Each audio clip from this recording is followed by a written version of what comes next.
New at noon, Winston-Salem police investigating a crash involving a school bus and a car. It happened around 6:45 this morning at the intersection of Akron Drive and Hemlock Drive.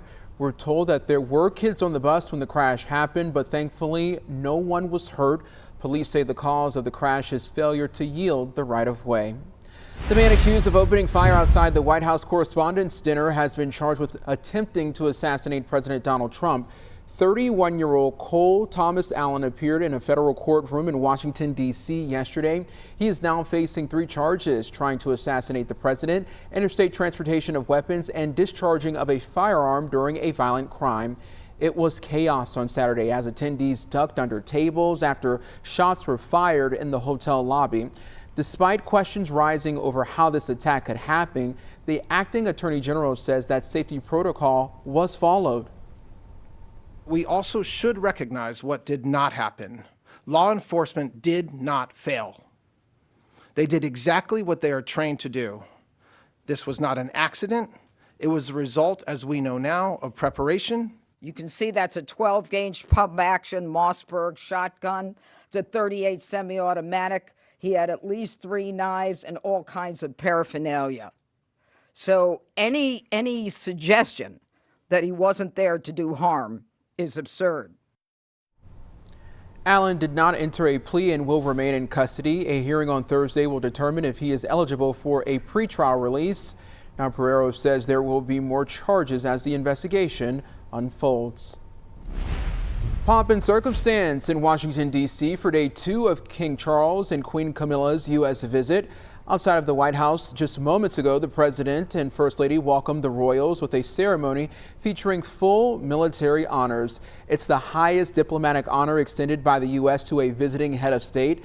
The U.S. Marine Band played both national anthems before President Trump and King Charles inspected the troops on the parade.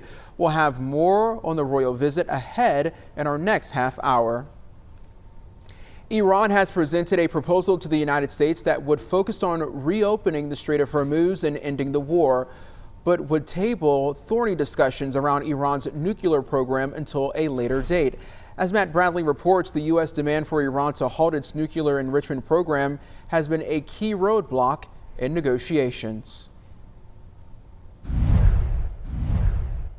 Well, the region, the world is still waiting on that American response from an Iranian proposal that would presumably see the Strait of Hormuz open. Now, the idea behind this Iranian proposal is that Iran would lift its blockade on this crucial waterway. Then the United States would also be lifting concurrently its own blockade. That double blockade has sent oil prices soaring and has also damaged other economic indicators throughout the world for the past several weeks. There is such desperation and pressure to return global trade to normal, but it looks as though President Trump and his administration are unlikely to accept this new proposal. Now, the idea here that Iran has presented is that Iran would basically open up the strait, but then the idea of that nuclear conversation, whether or not Iran will be able to continue enriching uranium, whether or not they have other weapons capabilities that they can continue to develop, all of this is basically going to be kicked down the road. Now, that problem is that this is the main issue that the U.S. and Israel, where I am now, went to war on. And we already heard from Marco Rubio speaking to Fox News yesterday, saying that, look, this was one of the main reasons we entered the war. And until now, the Trump administration had taken a very hard line on this issue. So if we do hear the Trump administration bringing relief to global markets by agreeing with this Iranian deal, it will mean that the U.S. is very, very keen to compromise. Matt Bradley, NBC News, Tel Aviv. All of that is sending gas prices surging. North Carolina's average is $3.94 a gallon. That's up 18 cents from a week ago. In the Piedmont Triad, the most expensive prices are in Alamance, Davie, Forsyth, Guilford, Stokes, and Surrey counties at $4 on average. We found Allegheny, Montgomery, and Rockingham counties has the most affordable gas at $3.88 a gallon. Today, the General Assembly expected to pass a plan to preserve health care access for millions of North Carolinians.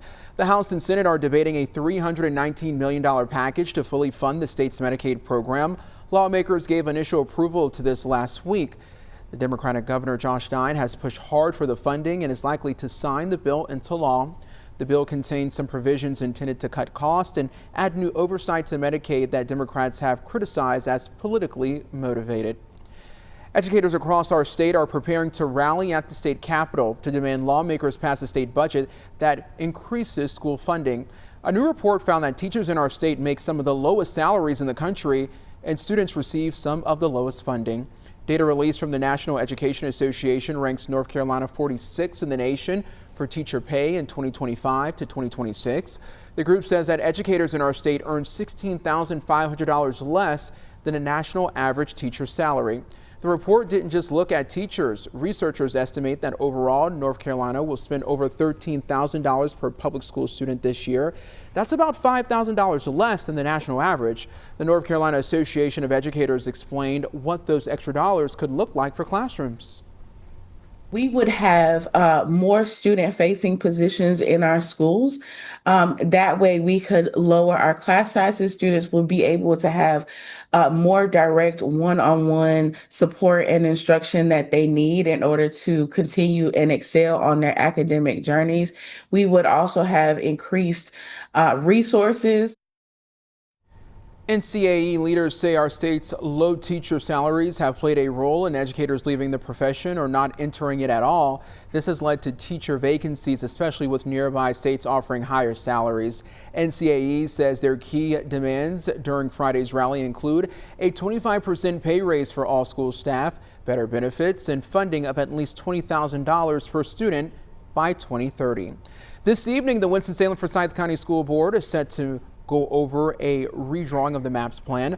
According to the agenda, board members are expected to hear more about implementing new residential boundaries. If approved, they'll go into effect during the 2027-2028 school year.